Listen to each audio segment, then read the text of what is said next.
Hey, good morning, team. How you doing? Major General Wilcox here. Shout out to the Atlas Nation for the great last couple of weeks as we work our way through COVID-19 and everything that's going on. We decided to take a field trip this morning. We did this Facebook Live event last week over from my office, and this morning, because we got a lot of medical questions last week and virus questions, we took a field trip. We took a smart field trip, and we're over at the 59th Medical Wing, which is the new Wilford Hall Hospital on Lackland. And I'm joined today by my good friend, Major General John DeGose, Dr. John DeGose. He's the senior medic here on JBSA. So we pulled him in, and he agreed to do this with us. So we could talk about the things that are important to AFIMSC, but you could also ask questions and hear from the senior doc here at JBSA. So I just wanted to start out by running down kind of where we are.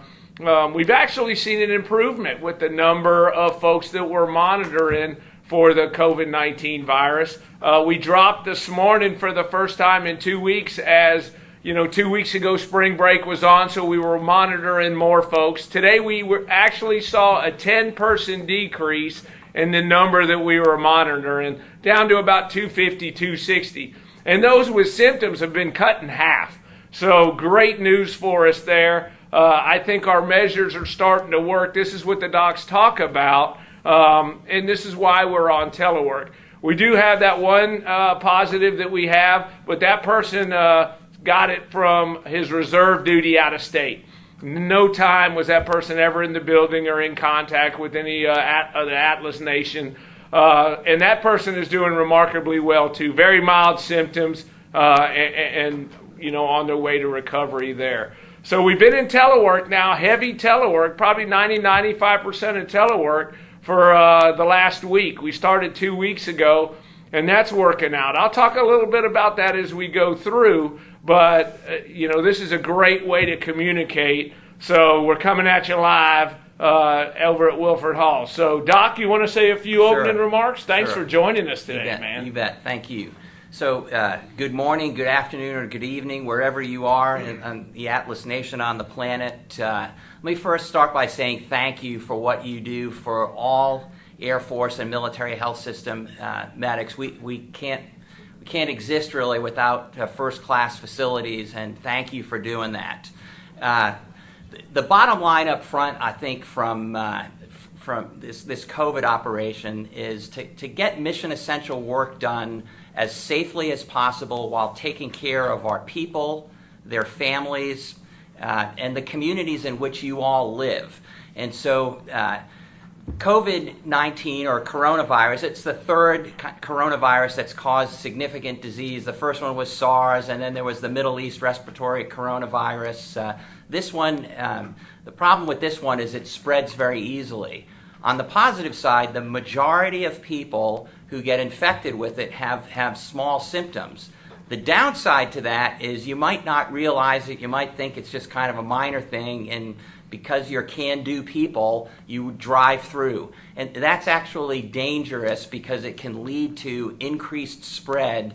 And there is a portion of our working population and then the communities that we live that are especially susceptible to severe and, unfortunately, worse than that, fatal at times, COVID disease. So the things that you're doing, the telework, the social distancing, the frequent hand washing, particularly before you touch your face or your mouth or your nose, you don't do that with unwashed hands. Those things are working. We're seeing that, begin to bend the curve.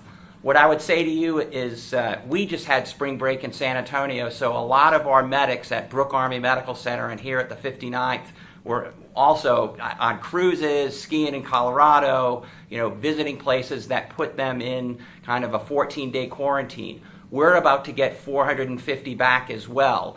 And so kind of the key thing is, as you reintegrate them, is to don't let your guard down. Is that maybe those of you that are going to be in mission essential places where you can't telework and there's more people in your duty section, you've got to redouble your efforts on appropriate social distancing, cover your cough if you have one, wash your hands frequently, be very careful about touching the face, foot bumps, knee bumps, no handshakes, no hugs right now for the time being.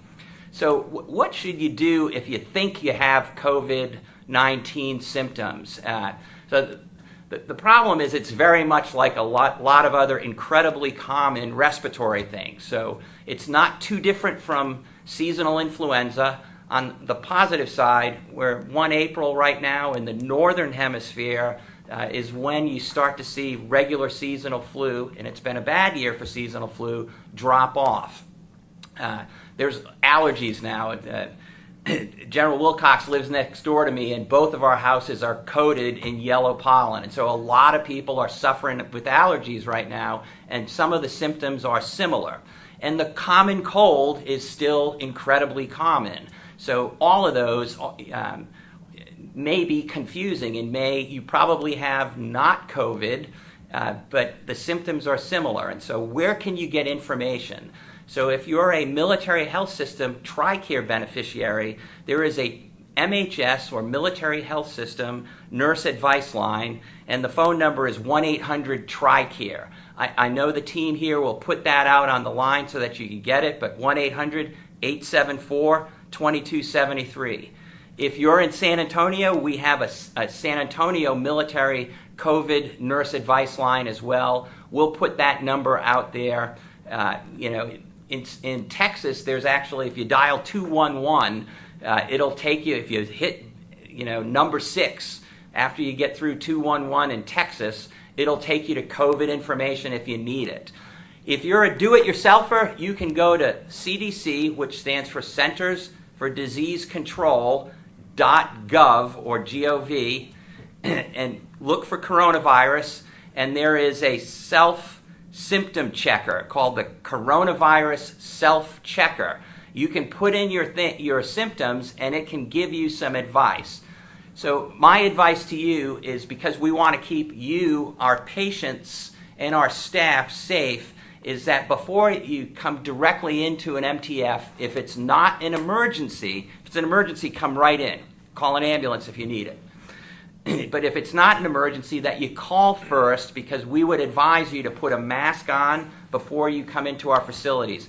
Nearly all of the facilities that you would go to, military or civilian, would have you put a mask on before you come in, and you'd even go through what looks like an entry control point to sort out sick people from those who are just coming into an MTF for routine care. So I think I'll stop there, and then we'll take some questions. No, that's perfect. I mean, General DeGoe's hit it right off the bat. For the last month, as we've been building up to the posture that we were in, our number one priority, and my number one priority, your commanders, the PSUs, your directorates, your det commander, their number one priority is you. The installation commanders that we live on across 77 installations and 9-10 MAGCOMs, the Space Force, their number one priority is you. If we keep you safe, you keep the mission going. We're mission essential. Some people are having to go into the building periodically to do some things, but I've been super proud of the team on being able to work through these issues so they don't have to spend 7 days a week, 12 hours a day in the building. The Shared Services Center, for one, has done a fabulous job. We've been working pay through there, and where they thought they'd have to be there 2 different weeks, all for 2 weeks, they've gotten that down to 5 or 6 hours a day, just going in to cut the checks. So we are figuring out how to do this, and these things will help us in the long term.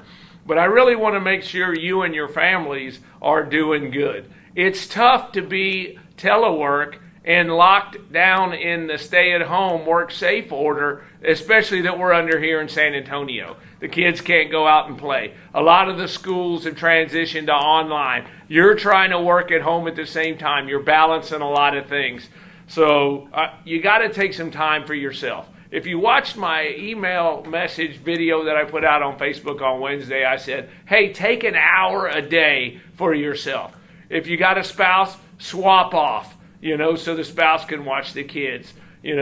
Try to get some of that time. Put the kids to bed early. Let the older kid watch the younger kids. Go for a walk. read a book. There's some things to do. Pick up the phone, call your girlfriend, call your friend, call your boyfriend, call whoever, but just get some time away from the virus.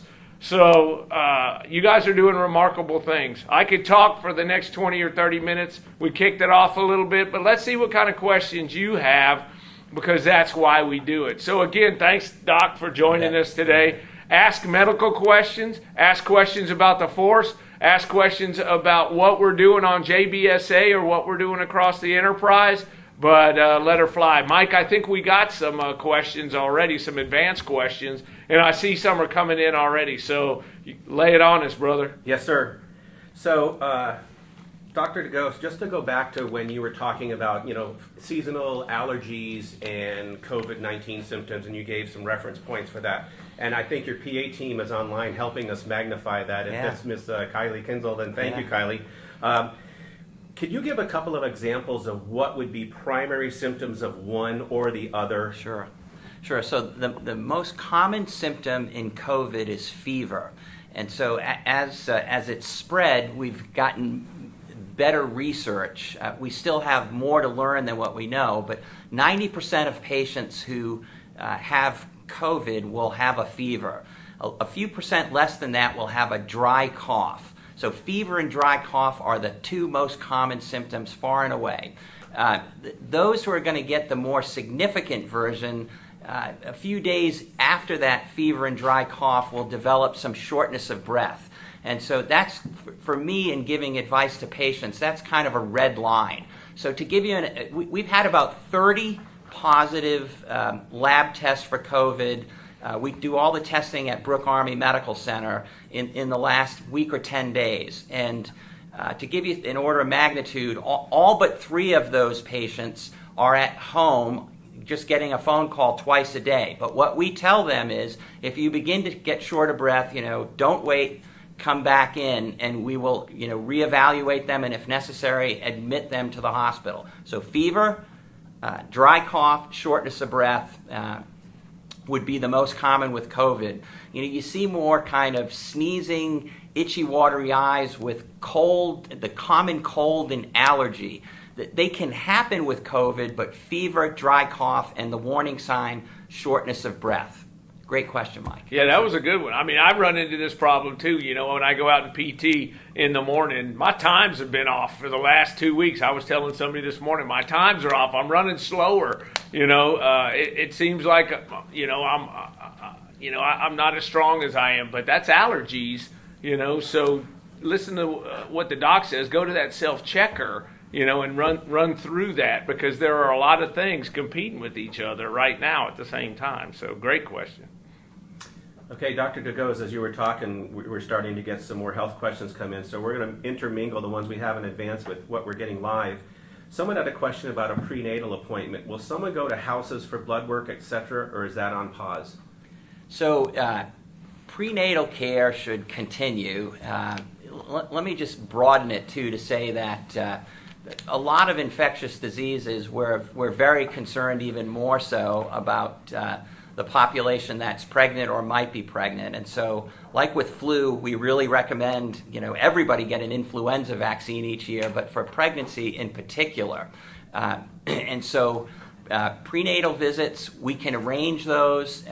So most MTFs, again, if you call ahead for an appointment, when you come up from the parking lot, there will be someone that would vector a healthy person that's coming from a routine follow-up, like somebody who has lung disease. We don't want them near where the emergency department and the sick people are that's coming in for a routine. Same thing for prenatal care. Now, I can't speak for other MTFs. We have done some house calls here in the San Antonio Military Health System. They're typically on a case-by-case basis, because we are trying to decrease foot traffic. So what I would do is, if someone was about to become pregnant or is pregnant for follow-up care, I'd call your individual MTF, call your MTF's nurse advice line, and arrange the safest way to get the care that you need. Thank you. Great question, Mike. Sir, as in a follow-up to that, can people go to the pharmacies on base to get their meds, or is that on lockdown? What's any limb facts there? Right. So each base is going to be, under the authority of the local base commander or wing commander. And, General Goldfein and Secretary Barrett on down have tried to give maximum flexibility to our installation commanders because the risk in certain communities is higher than other communities. And each wing commander has made some health protection condition decisions to protect the community while maximizing the benefit to folks, but keep the mission going. So on JBSA, we have a drive-through pharmacy operation at AFIMSC, and as General Wilcox and I were walking in the building today, while you saw that our operation inside the 59th Medical Wing, the standard pharmacy windows were open, we hope to have a fully mission-capable drive-through in front of the Wilford Hall Ambulatory Surgery Center by close of business today. So each of your MTFs is going to have a different option. What we're trying to do is to reduce touches as much as possible and to get you the meds that you need without coming into a crowded waiting room. So even in the waiting rooms, we're doing the social distancing, 6 feet. So this disease, COVID, is spread by droplets, small microscopic droplets. You can't see them, but they'll go in the air around a 6-foot circle around you. So you increase your risk by being in a 6-foot circle of somebody who's coughing or sick, with increased time. So that's what's behind the social distancing. So I just urge you all to be careful, and if you're capable of using it, TRICARE has a national mail order pharmacy that if you're active duty, there's 0 copays. If you're a retiree, the copays are pretty modest, but it's not 0. So get the medicines you need. Don't stop that, but try to do it as safely as possible. Thanks, sir. General Wilcox, I know you're working with the team. We've got the CAT stood up. We're having daily meetings about our response, and I know we're looking at orderly return to work when that's able to happen. We have a question related to that and a health concern involved with that. Okay. If the president directs all personnel back to work and the health experts and officials disagree and believe that's too soon, what's our command, our center, prepared to do? The asker's concern is she or he has a respiratory condition that could be more serious if they were to contact the COVID-19 virus. Could that person provide a doctor's statement to allow him or her to go back to work or work from home for a long period of time? That's a good question, Mike. There's a couple of things in that question. Your safety still is our number one priority. The chief, the secretary, the MAGCOM commanders, priority remains your safety. We started transitioning to telework before we, on our own, because we can do a lot of our work from telework. As long as we can continue to get the mission done from telework, we'll stay in a telework type operation. We may have to start bringing some folks back in that to hit those touch points on some of those systems that we can't do, or if you got to get your computer has a problem, we'll have to do that to facilitate telework. But we're not going to pull the trigger and bring everybody back into the building all at one time, say next week. This will be an informed decision with, inputs and a lot of recommendations from the medical community on how we proceed. We're all tied in with that across the Air Force. The second piece of that question has to do with a high-risk person. There are things and measures that we can take for those high-risk persons. And we were talking about this morning, and some guidance just came out on it. If you are a high-risk person, maybe because of age or, autoimmune or immune deficient or problems like that, there's a list that the CDC puts out. The doc can hit on this. There's a list that the CDC puts out that tentatively make you more prone to catching COVID. If you fall into that category, your health and safety are still our number one thing. And we have this leave called weather and safety leave that we can put you on based upon that higher likelihood that you could contract COVID-19. So by putting you on that leave, you're authorized to stay home under those conditions. We're actually moving in AFIMSC to a self-certification for that. We haven't worked out the procedures, But in the next week, I think you'll see the procedures come out where you can self-certify that you have one of those medical conditions that puts you at higher risk. And then within the next 90 days, follow up with something from the doc, whether that's a note from the doc or you already got something in your records from the doc, but you'll have 90 days to do it. And we don't want you to have to come into the building to do that, to put you at risk. So you'll be able to mail that in, electronically send it in. We'll have to work through the HIPAA parts of that. But if a doc sends us and says, hey, you're high risk based on CDC, I don't need to know what specific condition you have, but there's ways that we can work that self-certification. So that's a great question. We're actually in the middle of working through that. We got some guidance down from the Air Force. We're working with AFIMSC, and we'll work with General Lenderman, who is the installation commander here at JBSA, and your installation, if you're somewhere else, we'll work on how to localize that, but we're thinking through that problem, and we got the solution. We just got to work the details. Rob Jackson's here. Rob, you got anything you want to add on that, or correct something that I might have screwed up? I'd say good comments, sir, on that. I just want to clarify that when we were talking about those high-risk individuals and identifying those personnel that are eligible for the weather and safety leave immediately, those are going to be our non-telework eligible folks first right out of the chute.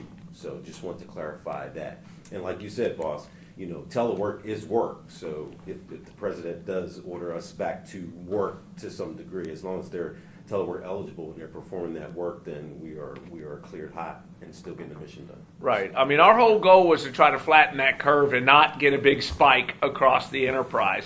The doc can talk this better, but if you listen to the national authorities, this is a 12 to 18 month run with peaks and valleys. They're going to go through it. So we're going to have to make sure that we take care of you and that we can still take care of the mission, because in the end, our nation's military and being able to perform those missions, both CONUS and OCONUS, is a top priority. Doc, you want to add something to that? You hit it right there. Okay, yeah, all right. You got it. Well, we do have a follow-up, Dr. DeGoe. All right, there you go. They love you, Doc. What if the high-risk person is in your house but not the employee, like a child or a relative you're caring for? Sure. That's a great question, Mike. And so, again, that cdc.gov website has everything for coronavirus. It has sections that are for, I'm an internal medicine physician and for infectious disease specialists, but it also has it for non-medical people. So what the advice would be, if you are one of our 25 patients that we sent home with COVID, we recommend that you go into a part of the house that we would call the sick room, and you try to stay in there away from the other non-infected people in the house. So if it was my house and I had someone who had increased risk, I would keep them away from where the greater risk is. And so I would say, if you don't have someone COVID, that's in the house, that's good, that's the greatest risk. But if you have a member, like let's say one of you, that is going to work because you have to go, you're part of the mission essential, and you want to do it, and when you go home, I would keep that 6-foot distance and try not to, it's not the time for hugs, handshakes, etc., and I would reduce your interaction with that person who's at higher risk. So those would be the kind of things, the social distancing, and then really compulsive hand washing, coughing into a sleeve, those kind of things to prevent you from you that's going out into the world a little bit more and could potentially bump into COVID from inadvertently bringing it into the home and then giving it to the person who's at more risk. Okay, sir. We have several questions about testing. That's very popular on the news. I know people are concerned about that. If you don't mind, let's just go through those right in a row. Yeah. Do you see any plans for mass testing at some point, either here or what you're hearing in other communities and areas? Yeah. So what I would say is I think the nation as a whole, if you read the news, we were a little slow in rolling out the test. There were some technological and logistics things with getting it out, but there's pretty plentiful supplies in most areas of the country now. I follow that number 5 times a day here for SAMHS. We have 2,500 test kits available. We have the ability to do 200 tests in a day at AFIMSC, and that will go up further next week. We're doing the current best test available, but next week we hope to get on a test that's state-of-the-art, just recently FDA approved, that will take the time from 6 to 8 hours down to 45 minutes. So it'll allow us to kind of reduce the uncertainty that we sometimes have. We send a person home, say we'll call you later, and they're sitting on eggshells, as you would expect. So mass testing, there is no indication to test normal people, and we get that question a lot. I've had the opportunity to interact with a lot of Centers for Disease Control world experts because we've hosted a couple of Health and Human Services cruise ship folks on Lackland here, and so that's brought some of the world experts here. The problem with testing someone who's currently got no symptoms is you would potentially have a false sense of security because the test cannot be positive typically until you've begun to have symptoms. And so the symptoms usually correlate with you having enough of the virus. So you can imagine on like day 0, you have a little bit, and then by about day 4 or 5, you've got enough to where it makes the test positive. So really, at this point, there's no role for mass testing people without symptoms. And is there some type of, we have a question about whether it's fever related. I mean, do you have to have a certain fever in order to qualify for the test? They're saying 104 or higher. This seems high to me, but you're the doctor. Yeah, so 100.4 is typically a fever. 100.4. So either a fever in San Antonio because it's circulating in the community. As of yesterday afternoon, I speak with the San Antonio Metro Health District, or my folks do, on multiple times a day. There were probably 75 or 80 cases. Maybe half of those were travel related, people skiing in Colorado, visiting New York, came back, became positive, but half of them, it's circulating in the community. And so when it's circulating in the community, you just need either a fever or cough to qualify for a test. And we ask enough questions such that if you're coughing and you don't have a fever, and you don't have a chronic cough, we're going to test you. And then again, you have to be able to make a fever. And so if you've been taking Motrin around the clock, you probably don't have a fever. And so, we put that into kind of our overall evaluation. So there could be a case where someone has a mild cough and their temperature is 99.9, but they just took 800 milligrams of ibuprofen. We're going to test you. So we're going to put everything together to make the best decision for you and your family and our community and our mission.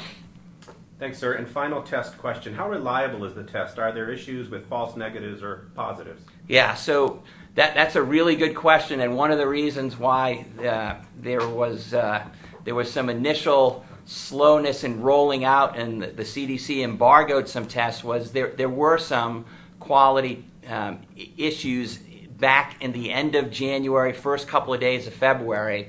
Those have been since resolved, and so there's a very high predictive value of the test. In other words, if you're normal, it's a very, very high, well above 95% that if you're normal, the test will be normal. And if you have COVID, the test will show positive for COVID. So it's a very, very reliable test. And in fact, if we are concerned, so concerned, because maybe you're in that risk population, and we do the test on you, and it's negative, in some cases we've actually repeated it to be certain because the risk is so great to miss it. So we're not just following a cookbook, we're keeping our doctor, nurse thinking caps on. Thanks, sir.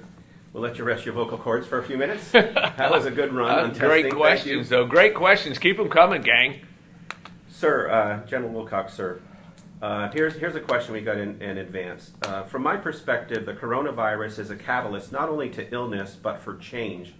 Will this be a catalyst for change in workplace guidance to incorporate more long-term work policies in the near future? That is, more flexible work strategies, also better workplace standards as it applies to any other infectious diseases, and better emergency preparedness standards? Well, there's about 4 things in that question, but I think yes. We authorized telework, flex schedule, all that across the AFIMSC enterprise, shortly after I arrived back in the fall. A lot of people were moving there, but, telework is a new thing. It's a new thing for individuals. It's a new thing for supervisors. Some people don't have Wi-Fi at their house. Some people don't have the capability to telework today. Some people don't feel comfortable teleworking or have never done it. Some people just like coming to their cube every day, so they can high-five the person next to them. I think that telework is, in the flex time and everything that we're doing now, working through the problems. I would like to see a lot of that continue as we go down the line. We had people in AFIMSC that could not telework before. We have solved a lot of those problems, and they can telework today. By the time we come out of this, people are going to feel more comfortable with teleworking. I think as an Air Force, we're jumping on a lot of the problems. VPN access has been upped to over 240,000 VPN points, and they're still increasing it every day. This is looking at how do we increase the call-in lines. We're using Microsoft Teams. If people don't know what Microsoft Teams are, we hosted meetings this week online from everybody at home in their telework location, push the slides on VPN, and we're able to do that and have a discussion between 15 different people at their house. This morning we had over 50 people call in on a Microsoft Teams, piece, and we had a morning meeting. So yes, I think we're advancing this every day. The Air Force is advancing it every day. The doc can talk about how they're doing medical care online and through telework, and I'll throw it to him in a minute on how we're doing that. The emergency management piece, for sure. I think as a center, being a toddler, 3.5 years old, our number one contingency planning response was, how do we get through hurricane season? What does that hurricane season look like from a CAT, where we support the MAGCOMs, or a local shutdown, for a day or two, an accident, a power outage, a sewer line breaks? What does that continuity of operations look like? Now we're looking at 30, 60, 90 days, and we're adjusting our procedures and building those things in for a pandemic or a long-term operation. The CAT is working on checklists and templates and documents. We're tagging in clauses to our cleaning contracts. So I think the whole emergency management piece of this at the same time is growing and growing across the force. I mean, I had heard what an HPCon was, right? Health protection condition, but nobody was as well versed on what a force protection condition was. And the same thing happened after 1996 Cobar Towers, and we have matured that program. So we have checklists for health protection conditions now in AFIMSC that we have been working on. We have orderly shutdown. All this is part of those emergency management pieces that we have been working that will carry through to our plans. But I would ask everybody, keep a list of lessons learned. Keep a list of those stumbling blocks that we came across, because we will collect these and start working through these as we come back into the building, as we have more bandwidth, as our technology can handle it. We'll start correcting these, building them into even longer terms. So we are learning a ton of lessons, and we do not want to let that go. So, Doc, I know you all have made a lot of advancements in the technology and telework world also. Right, absolutely. I think it was Winston Churchill in World War II that said, never let a good crisis go to waste. And so we've rapidly fielded virtual health technology. So probably 70 of our docs just here at Wilford Hall, and double that at AFIMSC are now working from their home with Adobe Connect, having video chat appointments with you. I think you're going to see, after we get through this, perhaps a new era of more kind of get your health care when you want it, where you want it, and through whom you want it in various ways, not having to go to brick and mortar facilities in the future. And so we're trying to take advantage of these difficult times to much more rapidly evolve in field advances. The other thing I would just say is that my job before coming here was I was the NORAD U.S. NORTHCOM surgeon during Ebola.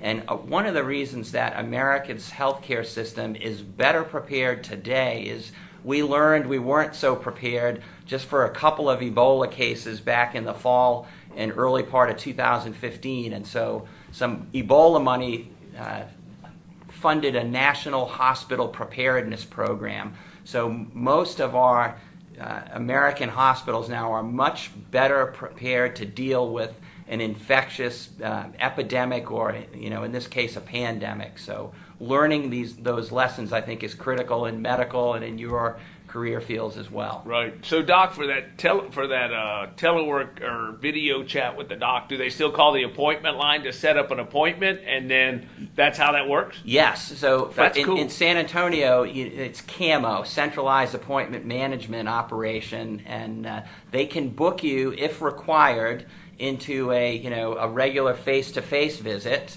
or they can book you into a telehealth visit. And actually, our access to care, in other words, when you call today, how many appointments are open to be same day, is double what it was 3 months ago, pre-COVID time. So we've adjusted with it. Sure, some of the demand has gone down, but we've found ways to deliver access to care for you in different ways. Cool. So, Great gang, question. call the same appointment number if you're at JBSA. If you're at a different location or one of the other bases, check with that local MTF or call that number and ask them if you can get a video consult. So that's great, Doc. Love it. Dr. DeGose, you mentioned a little while ago about someone, symptomatic or not symptomatic, coming in, and if they've been taking ibuprofen, that they might not pop with a fever. We have two questions about this. Taking ibuprofen is picking up bad press. Are med folks tracking that, and can you confirm it's safe to take ibuprofen? So it is for the vast majority of us that don't have an allergy to over-the-counter anti-inflammatories, it is safe. But I'm an internal medicine doc, and too much of anything, even safe, can be damaging. There are some patients that medicines like ibuprofen, Aleve, those can cause ulcers in some patients or stomach irritation. Heavy use for long periods of time can cause kidney issues. And there are certain populations of people that are a little more susceptible to those. But for normal, otherwise healthy people, an occasional use as needed of an anti-inflammatory, following the directions on the over-the-counter box, which has a few warnings, is very safe. But if you're having to use it frequently, like you're going to your local drugstore and buying another bottle of 60 or 120, or you go to a big box store and you buy the 500 giant economy size, and you're going through those regularly, you should talk to your doctor or your healthcare provider and make sure that the problem that you're taking it for is well treated and that it isn't causing you any side effects. Great question. As a follow-up, sir, so for people who are going out and picking up things they need, should they wear gloves when shopping? This person asking this question said they heard it isn't a good idea to be wearing gloves out. Yeah, so again, I'd call that, the false sense of security. So I just read this on a CDC thing today, and it shows somebody with like those yellow dishwashing gloves, and the problem is that you still may touch something, and then you touch your face with those gloves, the COVID infected droplet, which can last on this table 3 hours, maybe in the right circumstances with the right temperature and humidity and surface, as much as 24 hours, and some research says in extreme situations could be 48 or even 72 hours. Not typically it's about 3 hours, but you touch that and you got gloves on, you're much better off just washing your hands. Once you go out to the commissary, you go to H-E-B to get groceries or wherever you're going to get them, you're going to touch commonly touched items that literally hundreds or thousands of people, door handles, shopping cart kind of things. The best thing to do is don't touch your face, don't touch really anything until you've washed your hands after you've come in contact with things that might have some COVID on it. So, Doc, does hand sanitizer? What about hand sanitizer? We keep hearing about hand sanitizer. Yeah. So hand sanitizer works as long as it's got the alcohol in it. So, the Purell has I've forgotten the exact percentage in it, and if it's been sitting in your car for 2 years and it's really runny like a liquid, it probably doesn't have the right amount of alcohol in it to kill it. But hand sanitizer does work. The best thing, though, is the turbulence of the water and the soap. And 20 seconds washing is key. So, I remember my mom telling me, sing happy birthday to yourself twice, and that's usually 20 seconds. So, good hand washing with just regular old soap, it doesn't need to be antibacterial soap, is the best way. Sir, have you heard anything about mass inoculation plans for April 12th? I have not. Okay. Me neither. And if I would say April 12th, I would say probably 2021, because we are not going to have a vaccine in that time. We just aren't. There's probably 20 or so really good candidates by governments and strongly backed biopharmaceuticals that are working right now. We could get something earlier, but I think most of the CDC leaders, Dr. Fauci, et cetera, don't count on it until the calendar turns to 2021. General Wilcox, you talked briefly about our telework situation. This person's more concerned about staying in contact on a human level with our teammates. For example, they're worried about single folks feeling like they're on an island during this time when they're teleworking. Can you address that? I can, Mike, and that's a great concern. So thanks for having it. We've asked supervisors to call, and check in on people. I video chatted a few. One of my big concerns, and that I put out a couple of times now, that we're really focusing in on also are those deployed spouses. There's a stop movement, so the next group that was getting ready to deploy is not going to deploy now. Their spouses are loving life. They can help with the kids and do everything else. But it's tough on the deployed spouses whose husbands, wives have been deployed for 6 months and now are not going to come home as originally scheduled. So we got to think about those two. So I've asked the team, hey, pick up the phone. Let's go old school. Pick up the phone and give them a call. FaceTime. It doesn't require VPN. VPN's getting a lot better and it's a lot more stable, but FaceTime doesn't require that. FaceTime, your teammate. Call them during the day. Set up one of those video chats with them. Just ask them. As I go through staff meetings, I ask, hey, how's your workforce doing? How's your section? How's your branch? So nothing precludes us. Shoot them a text. But it's always good to see them and see, hey, how are they looking today? Because as you go longer, it's tough. An introvert loves it, man. I mean, we're in like heaven, because the introvert's at the house, in the office, but an extrovert needs to talk to somebody. They need to run into it. I tell you who else, that we got to watch is our spouses, because our spouses are at the house. If you got kids, now they're doing online. They're doing everything that they used to do, and we're at home. They're trying to keep the kids quiet, or we're at home and we're teleworking, and they're doing that much more with it. So you got to get up, walk out, help out when telework's over at the evening. Take the kids on the weekend, take them to the park, do things like that. We still got to have that interaction. Supervisors we still need you to do those calls and those checkups. because the workforce, you remain our key. And we got to do everything we can to keep you safe. So, great question, Mike. Thanks, sir. Dr. DeGose, are referrals still being processed here in the San Antonio military medical community? Yes. So by referrals, you mean like a consult to a specialist? The answer is absolutely yes.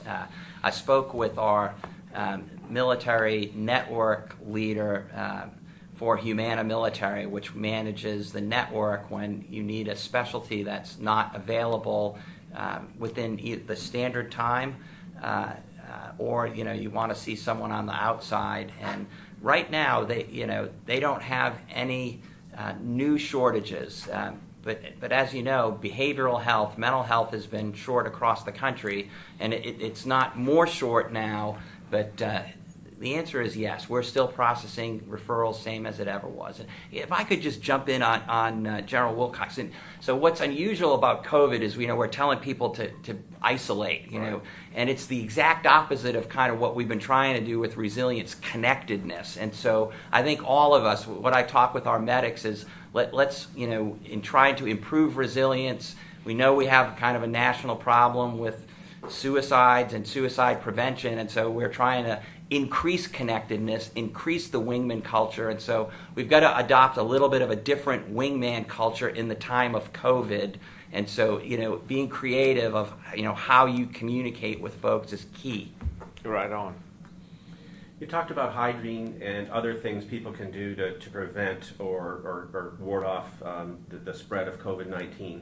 Is there anything someone can do on a personal level concerning nutrition and their diet that can help prevent it? For example, orange juice or all the things we hear about with cold and flu.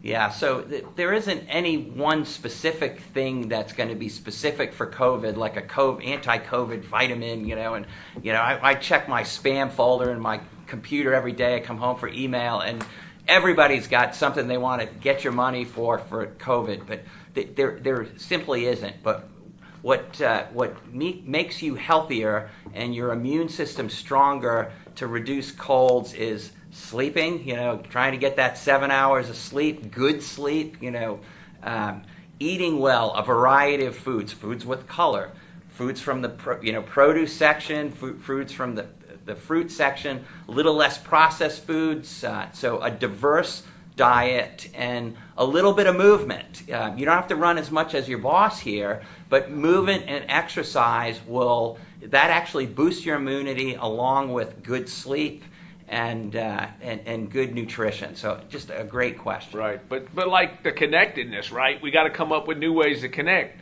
during this time. We also got to come up, we're not as active. We're not walking the building. We're not walking around. We're in our house under stay-at-home work safe, or whatever state you're in. So most of those states and everything I've seen authorize us to go out and go for a walk or go to the parks, take the dog out, take the kids to the park, do something, but still keep getting that movement and that exercise so we help stay healthy. Dr. DeGose, speaking of outside, I've seen this discussed on the news, the idea of weather. Is there any evidence that weather impacts the spread or can inhibit the spread of COVID-19, such as warmer climates as opposed to colder climates? Yeah, again, that's a great question, and I think Dr. Fauci at one time, the director of the NIH Allergy and Infectious Disease, said, we all hope that, but because COVID's new, we're not certain. So COVID is a influenza-like virus.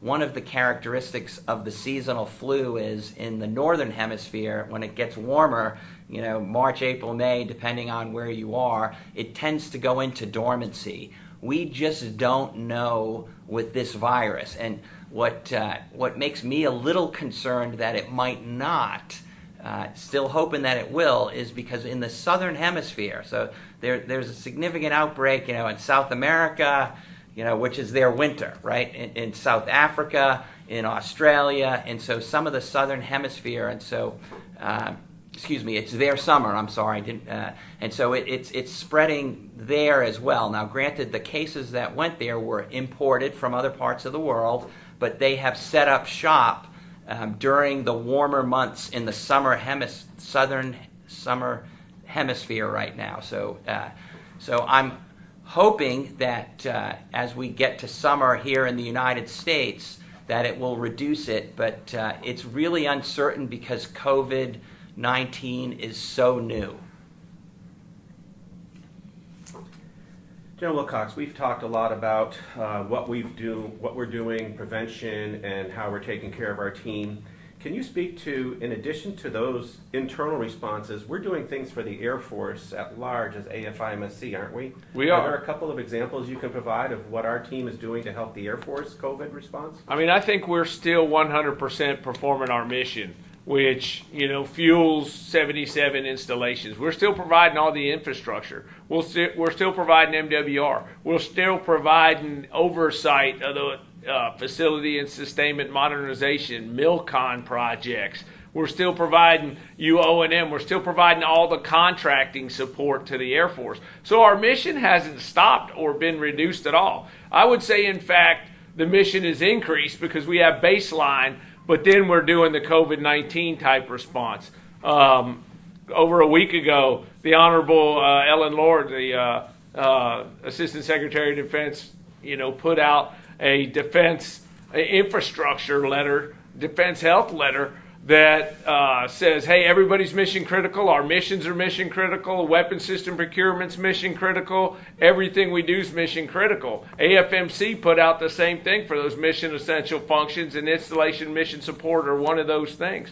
So we got a lot of our contractors, contracting agents in the Air Force Installation and Contracting Center that are not only working day to day for the mission that we do today, but they're also now transitioning over to help with on the medical side and to help the task force that's being put together to help take care of that. So you see this across all our organizations. The Services Center continues to conduct, MWR, child care at the different facilities, albeit reduced, but you have to do it in a different way, and they have to come up with things in a different way. So a lot of the missions that we do continue to go on. We're putting guidance out. Custodial contracts are being increased. How do you have that custodial contract come in, respond if somebody had a positive case of COVID? So we're working these things with the installations as we continue to go. We had a mission support group conference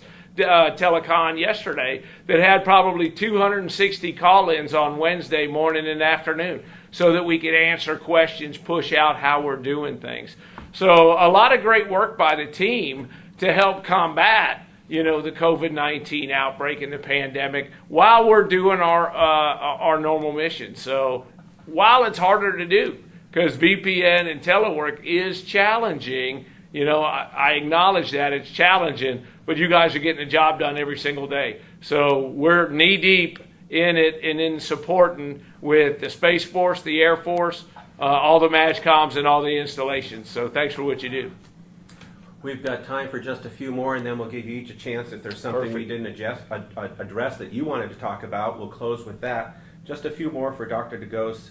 I think this goes across our enterprise as well, and I don't know that you have a crystal ball for this, but when do you expect or anticipate face-to-face routine appointments to begin again? And what is that based on? Sure. I think it's going to be based on when we think that the risk is lower to our patients and to our staff. And so I think we would have to see some sustained drop in person-to-person transmission in communities. And so it's really hard to predict that. Maybe the weather will kind of cause a lull and we'll be able to go back to more operations normal, in whatever aspect of your life, and to include healthcare, and then kind of, reassess in the fall. So it's hard to predict exactly, but as soon as we possibly can do it, we will.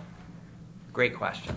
I think, General Wilcox, you addressed this earlier, that we have a orderly return to work plan we're working, but what would be some triggers that you're hearing from your leadership at AFIMSC and the Air Force? Is there discussion about what those triggers would be? Well, they are taking a look at it. I think a lot of what the doc just said, applies to transitioning back to normal ops, just not medical, but everything.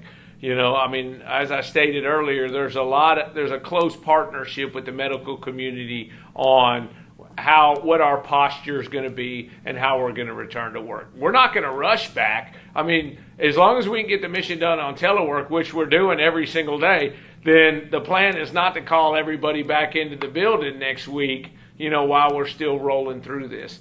Nationally, we have the Health Protection Condition System, right? So nationally, the Secretary of the Air Force put us all in Charlie across the board.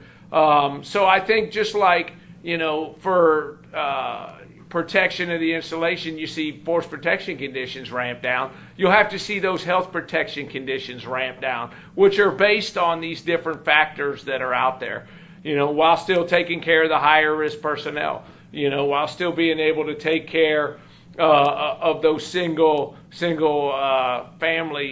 person families, who have to take kids. We haven't talked a lot about kids. I think I'm going to ask the doc here at the end how kids are faring under CV-19. You don't hear a lot about them. I think they must be doing a little bit better.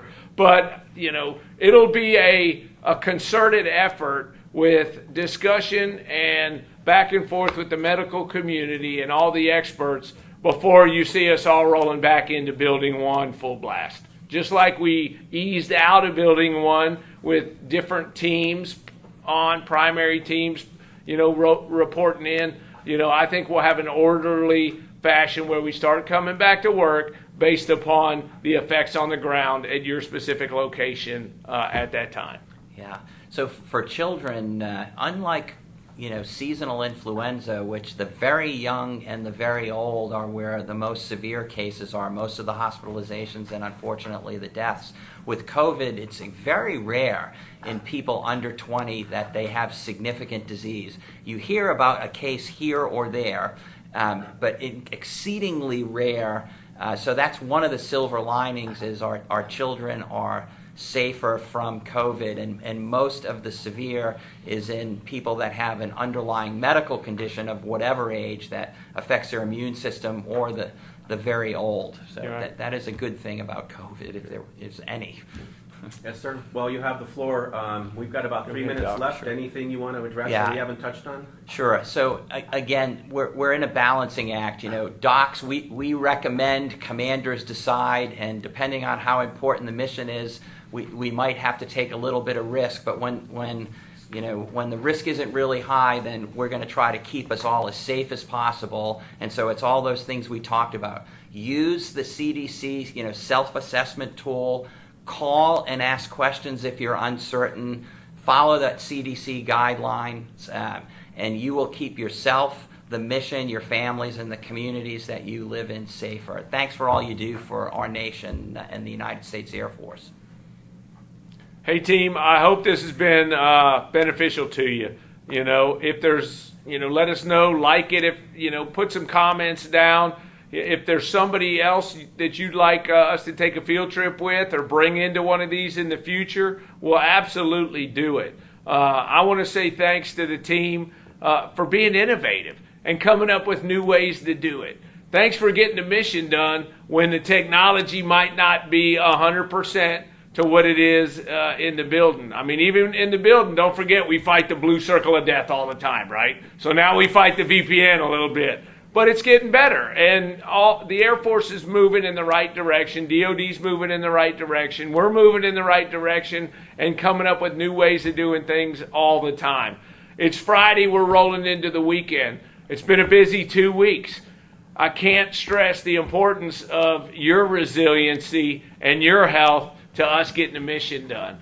Call your coworkers. Get out of the house and go for a walk. Don't pile into the mall or go wait, with a big group of people anywhere. But get out and about and take some time for yourself. Exercise, eat well, take care of the team, continue the great communication flow. I mean, you can send us questions anytime up through PA, post it on the Facebook site. You've probably seen I've sent out more emails. I'm posting more on Facebook. That's because we don't see each other every day, and I don't get the benefit of walking through your bay, or your det commander's not walking through the office, or your, PSU commander's not walking around saying, hey, how are you doing?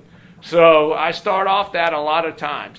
Be resilient, take care of your family, take care of yourself, and I know you'll take care of the mission. Thanks, Atlas Nation. You guys have a super weekend, and we'll see you next week.